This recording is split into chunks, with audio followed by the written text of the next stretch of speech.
po ito. Oh. At ito po si Alex Baltazar sa ngalan po ni Chang Ami. May music natin, oh. Pang... Zumba. Zumba. Ako naman La Union. La Union. Ganito ba ba Ay, music? ganon? Ganito ba music sa LU? Gusto ko yung nagta-travel na yung utak mo Oo. ngayon. Monday na Monday. Malapit na yung Christmas eh. Kailan ba holiday break? Diba? Pero parang bagay sa'yo yung DJ talaga. Isa pa nga ulit. Oh, diba? Pop music, di ba? Oo. Mamaya pipili tayong kanta para sa nagmamahal, Beshi. Talaga ba? Pero, talaga. ayun na nga, no.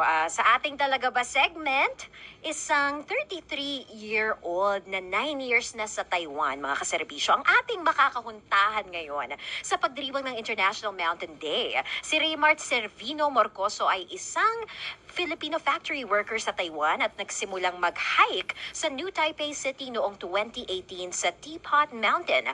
Ayon kay Raymart, sa unang 4 na taon niya sa Taiwan, may mga pagsubok umano siyang pinagdadaanan dahil may sakit ang kanyang nanay noong mga panahong iyon.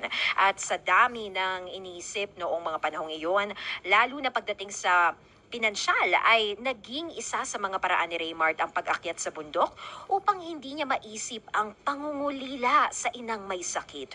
Doon, mga kaserbisyo, ay naramdaman niyang malaya siya sa mga lahat ng bagay na hindi niya kontrolado at tuwing nasa bundok siya, masaya siya palagi.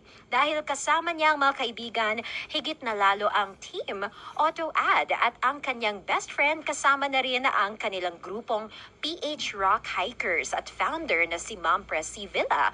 Mula doon ay higit niyang nararamdaman na hindi siya nag-iisa habang nasa Taiwan. Doon din ay nakatagpo siya ng pamilya na itinuring siyang kapatid at anak. At ngayon nga po live sa ating Zoom, narito po ang isang OFW hiker mula sa Taiwan. Let's welcome to Kasalo, Raymart Servino Morcoso. Hello po. Ayan. Nawala. Nawala. Na-open ko na po. Ay, Ayan, ayan po, naririnig na po namin kayo. Akala ko nasa kalagitnaan kayo ngayon ng pag-hike, nasa bundok, no? Medyo nawawalan pa ng signal, pero naririnig nyo na po ba kami? Hello po. Ayun, Tito Jeff, parang nasa bundok ngayon tong nga. si Sir Raymart. Sa sobrang, di ba, pagiging fan niya ng hiking, doon siya nag-ano ng Zoom call.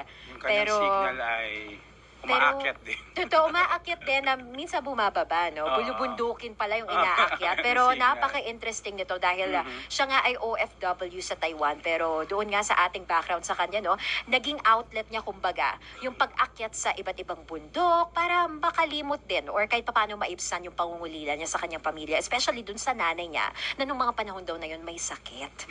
Diba? Ikaw ba anong outlet mo? Hindi, actually, pag naiisip ko yung mga ganyan, parang di ba, parang may nabasa ako before, nakapupunta ka sa beach kapag gusto mong mangarap. Kasi parang very wide yung makita mo, di ba, parang everything, parang all the possibilities are there. Totoo. As far as, di ba, the eye can see, di ba? Wow. Pag beach, parang mas outward. Tapos pag mountains naman, parang mas inward, more for introspection. Wow. Di ba, parang, kasi ikaw lang yun eh. Tapos parang with nature, di ba? So parang makaka-focus ka sa mga tanong-tanong mo sa buhay. So baka malaking naging tulong nga para dito sa ating talaga ba? Yes, Si Sir Raymart. Raymart. Gusto ko yung interpretation na meron ka dyan based on psychology, no? May mga meaning din pala. Hindi psychology yun ah. Based sa ano? Based lang sa guni-guni ko. Saan mo ba nabasa yun? Kanina nga, nung dinidescribe mo na sa akin yung dagat, parang dinadala mo na ako. Parang naisip ko, gusto man ito si Tito Jeff gumawa ng music video habang nakaputi siya, naglalakad sa Oo, dagat. Tapos may pang video kayo, Parang no? ganun, no? Pero ikaw, more of ano ka ba? Fan ka ng dagat o ng bundok? Ako, mas gusto ko bundok.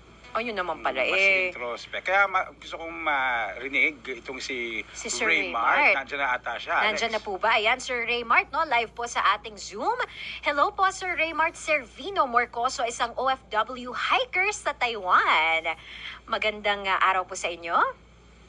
Una sa lahat, ma'am, magandang gabi po sa lahat po ng taga-subaybay at Ma'am Alex at Sir Jeff. Binabati ko po kayo ng isang mapayapang gabi sa araw na ito. Ayun, isang mapayapang gabi rin po sa inyo mula sa aming dalawa ni Tito Jeff at ng iba pa nating mga kaserbisyo. So kwentuhan nyo naman po kami, no? Kayo ay isang OFW hiker sa Taiwan. Pero gusto muna po namin malamang ilang taon na po ba kayo sa Taiwan at ano po ang inyong hanap buhay dyan sa bansang iyan?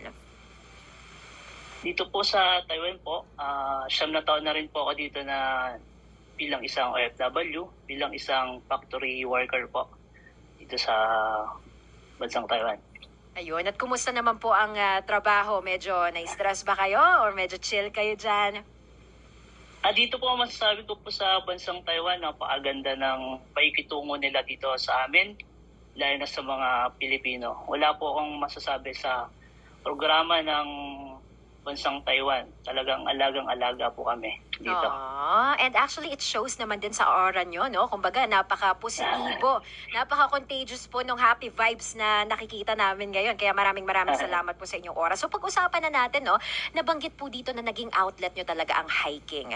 Lalo na nung unang salta nyo pa lang sa ibang bansa. So, pwede po bang ipaalala nyo sa amin kailan at saan po kayo unang namundok? Kung natatandaan nyo pa po, kasi first time yun, so napakahalaga po nun. Sige po, Sir Raymart. Way back, po yun 2018. Naalala ko nyo kasi si Ermat may sakit. Parang nasa time din po ako ng depression yun. Tapos ginawa kong libangan yung pamumundok para talikuran, makalimutan yung kalungkutan, yung pangungulila sa aking na mayapang ina. Ayun, ginagawa ko po every day off imbis na sa dorm, matulog o ano man. Boring po kasi. Ginawa ko po, namumundok po ako, nagpupunta ng dagat. Nagpayakap ako sa kalikasan kasi doon ko po natagpuan yung kapayapaan na masasabi ko na malaya ako sa lahat ng bagay. Yun po. Oh, Sir Raymart, napaka-inspiring nung sinabi mo na nagpayakap ka sa kalikasan, no? Pero syempre, knowing na ito nga ay kalikasan, no? Maraming tayong mga matatagpuan dito, iba-iba, no? Minsan, natatakot yata sila, uso ba dyan yung mga ahas, yung mga ganito. Pero as a first-timer siguro, ano ba yung maipapayo mo dun sa ibang mga kaserbisyo natin na nagnanais din na masubukan itong hiking na to? Nung ikaw ba beginner, ano yung mga kinailangan mong i-look out for or i-watch out for? Sa akin po, nagsimula po kasi ako niyan as a solo hiker. Kasi parang gusto ko lang matry kung kaya ko ba yung pamumundo kasi alam ko naman po na hindi biro. Tapos time by time, unti-unti ko na-realize na kaya ko pala. Tapos unti-unti na po nagle-level up hanggang sa nakatagpo ako ng mga solid na grupo. Ito po yung group ng PH Track Group Hikers. Ayun, nakilala ko po si Ma'am Presi. Siya po yung nagsilbing ina-ina ko sa PH Rock. Nag-join po ako sa kanya. Tapos nagkaroon din po ako ng group, yung Team AutoAd. At yung BFF ko si Peace Maki na kung saan yung inaaral po namin yung mga trail. Kasi bilang isang OFW, iba po yung salita, yung mga sulat. Tapos din namin gamay yung lugar. Kaya mas mainam po, bago po talaga mamundok, aralin muna yung trail kasi hindi rin biro yung pamumundok. Maraming naliligaw at maraming na-aksidente. Ayun, Sir Raymart, maraming salamat sa mga pagpapaalala mo, no, doon sa mga kaserbisyo natin na nagnanais sumubok nito bilang outlet or activity nga nila kapag meron silang free time. So just keep on enjoying this at ang pinakamaganda sigurong lesson na ako mismo personal, no, natutunan ko mula sa iyo minsan yung mga ganitong klaseng activities dito tayo makakahanap ng pamilya, no. Hindi lang basta-basta companionship, pero sabi mo nga sa pamamagitan nito, nakahanap ka ng isang person na maituturing mo bilang ina. Hindi lang bundok ang inakyat pati ligaw. Ay, teka na ba, Sir Raymart? Dito na rin daw nakahanap kasi ng pamilya, di ba? Oy! So, ibig sabihin, aktibo din ng kanyang misis, no? Tama ba? Ang pamilya mo sa ganitong klase. Wala po akong asawa. Wala pa. Gano'n. Ba't sabi dito nakahanap ng pamilya? Ayun naman pala. Naku, yung mga kaservisyo natin, biglang Friends, pwede naman yung mga kakap. Ito naman si Ay, Alex, ganun? tatalon agad sa pamilya. Naghahanap pa lang po. Di ba?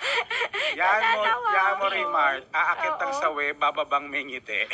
Ay, gusto ko yun. Di ba? Kasi masyado akong dalang-dala. Pag sinabing pamilya, asawa na agad nasa Oo isip ko. Kasi nga. kanina off-air, pinag-uusapan namin, sabi ko, hindi ako mag-asawa yata, walang ganito. Oy, tuloy, nadala ko. Try mo na rin umakyat ang bundok, Alex.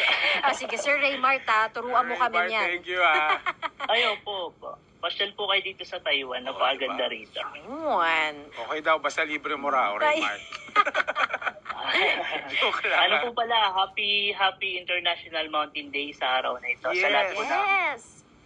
Oo. mountaineer at lalong-lalo na po yung mga Pinoy hikers sa buong mundo. Ayun po. God bless sa lahat. Ingat po kayo lagi, Sir Raymar. Thank you. Thank you po. Alright. Thank you. Grabe yung framing Thank ni you. Sir Raymar. Parang Kaya ang liit sa nga gitna. Pero ang ganda ng background niya, talagang pinaghandaan niya to dahil nga international ano pala ngayon. May sineselebrate tayo. Mhm. Happy Kaya- International Mountain Day. Tama ba? Yes, ayan. O sige, magbe-break po muna kami commercial break. Papaliwanag ko lang kay Alex na hindi lahat ng pamilya asawa agad